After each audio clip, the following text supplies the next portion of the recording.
السلام عليكم ورحمة الله وبركاته. رجعت لكم حلقة جديدة عن شغلة طيبة تعجبكم إن شاء الله. هي شوربة يونانية، هي شوربة الدجاج مع الرز والليمون.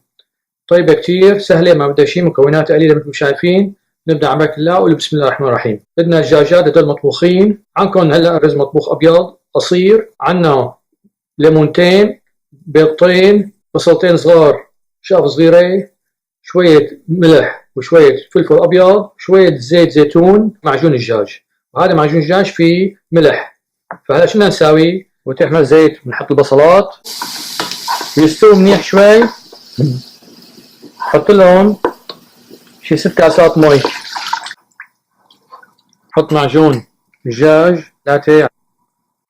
هلا البيضتين خلطها منيح. هاي الرز هلا بحطه.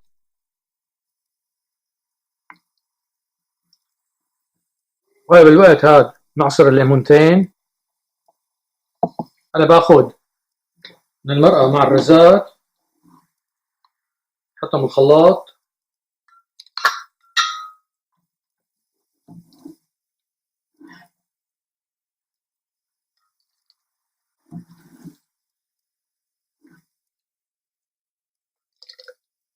نغطي عليه هون، بس حطوا ايديكم لأنه سخنة، ونخلطهم شوي شوي.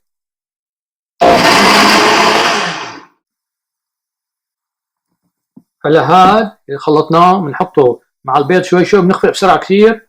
بسم الله الرحمن الرحيم. تقولي بسم الله الرحمن الرحيم شوي شوي وتخلطوا بسرعة.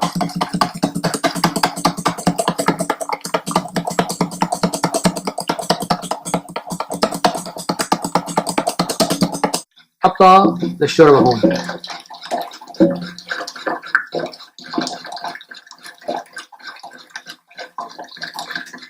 الدجاجات مطبوخين هن هدول. بنحط الليمونات،